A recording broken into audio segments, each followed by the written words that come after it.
Ty, how you doing today? Good. How are you? Good. Doing well. You got the injury update for us, please, on who's playing, who isn't? No Kawhi, no Pat Beverley, and no Serge Ibaka. Okay. Have you decided on starters yet? Reggie Jackson, Paul George, Terrence Mann, Marcus Morris, and Zubac. Thank you, sir. Chris Paul and Rondo have had quite a lot of battles throughout their careers. A couple over this season as well. I was curious, what have you made about that head-to-head? Why is that always so feisty? The two don't really tend to like each other.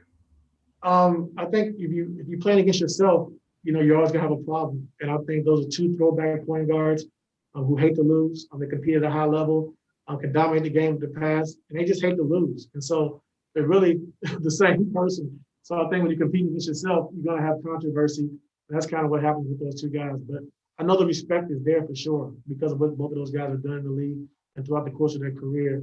But both those guys hate losing and they compete at a high level. We'll move over to Miriam.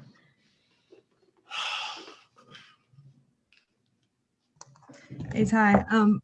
Pat Bev obviously hurt his hand against Phoenix last game. Just wondering, A, if there's any update on his progress and also just how the dude is doing considering he's such a competitor. This must be tough for him. Great progress.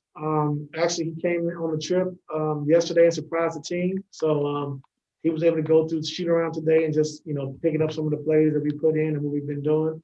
And just it was good to have him around and good to see him. So he surprised the team yesterday by coming in.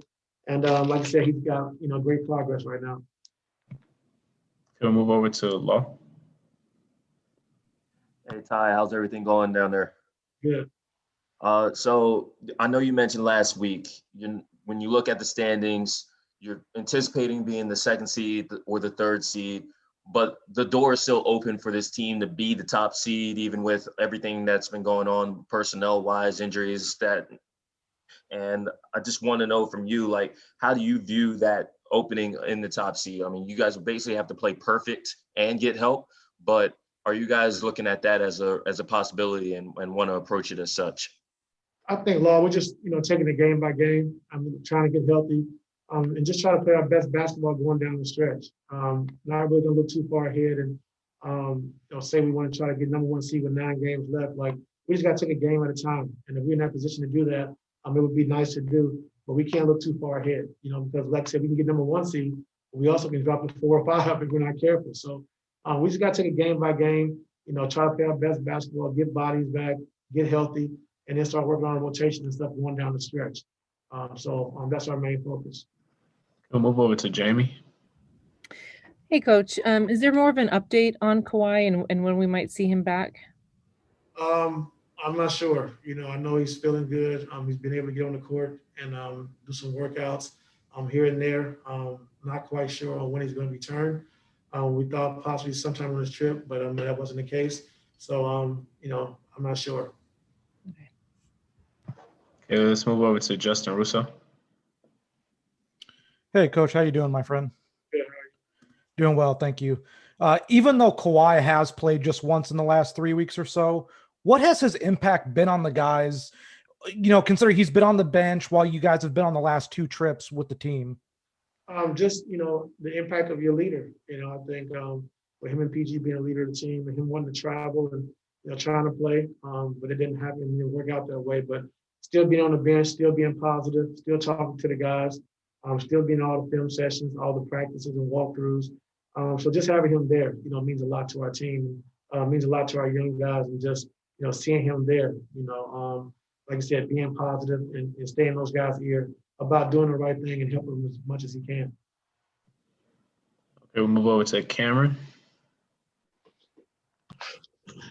Hey, good afternoon, Coach. What's up? Hey, not much, man. You said a couple nights ago, you said preparation would be the key word moving forward this season. How was the preparation going into this game? Well, the preparation was good today. We had a chance to go through shoot around and try to look at our rotations going forward, when guys get healthy. So we had Kawhi and Pat Beverley on the floor. I'm going through our play sets and, going through our defensive things just so they can see it, even though they're not playing. But they got to make sure they're up to speed when they come back with things that we've added, things that we're trying to do and trying to get our set rotations of who's going to play with who. So just having those 2 guys on the floor was a step in the right direction for our preparation, over the next 3 weeks. We'll move over to Vincent. Hey Ty, just with the new parts that you guys have, especially with Rajon and DeMarcus, do you feel like you'll have enough time to integrate all of the pieces, especially with Serge being on the way back? Do you feel like you have enough time before the playoffs to get guys into like a decent enough rhythm that you'll feel comfortable establishing a rotation? I hope so. I think it all is determined by when Serge comes back. If he's able to get back early enough before the playoffs start, which we're trying to look forward to. So that's going to be the biggest thing. When Serge gets healthy, and then when he's able to come back. Okay, we'll move over to Mason and then Law. Hey Ty, what's your process like in terms of preparing for the playoffs and looking ahead to potential playoff matchups? Is that something you're doing all season, or does it kind of ramp up as the season comes to an end? And also, how does the play-in wrinkle affect all of that, because you might not know who you're playing until after the season is over? I know you said you didn't want to comment on the play-in, but does that affect your preparation, I guess? Well, I think the last month of the season is when I start preparing, for the potential candidates we could be playing. And just trying to get in my mind, not really, focused with the players or nothing like that. I think every single day, every single shoot around in practice, those are like playoff preparation situations where we work on different defenses, we work on different things. And for me, just personally, I like to know that, the team we're playing, the top 10 or 15 plays that they're going to call. So when they're calling something out, I can tell my team what to look for. As far as the other question, I forgot it. That's why you got to ask one at a time. My bad. But how does the play-in wrinkle affect all of that? Yeah, I talked to Coach Jeff Van Gundy today, when I just did ESPN. And, I look at it from a standpoint, the first and second seed, you play so hard to get to that situation of being, top 2 seeds in your conference. And then you don't know who you're playing. So that's kind of a disadvantage to the top 2 seeds if you kind of look at it that way. 3, 4, 5, and 6, they know their matchups the first round. And, so you got a week to prepare for that while the play-in games are going on, while the number 1 and number 2 seeds are kind of sitting around waiting to see who they play. Go ahead, Law, we'll close it out with you. So I know you mentioned that guys like Nicholas Batum, Amir Coffey, they're going to play. Obviously, Paul George wasn't on the injury report after tweaking that ankle. Just want to know if you got any indication on how they're feeling, if they have any limitations whatsoever, even though they're playing.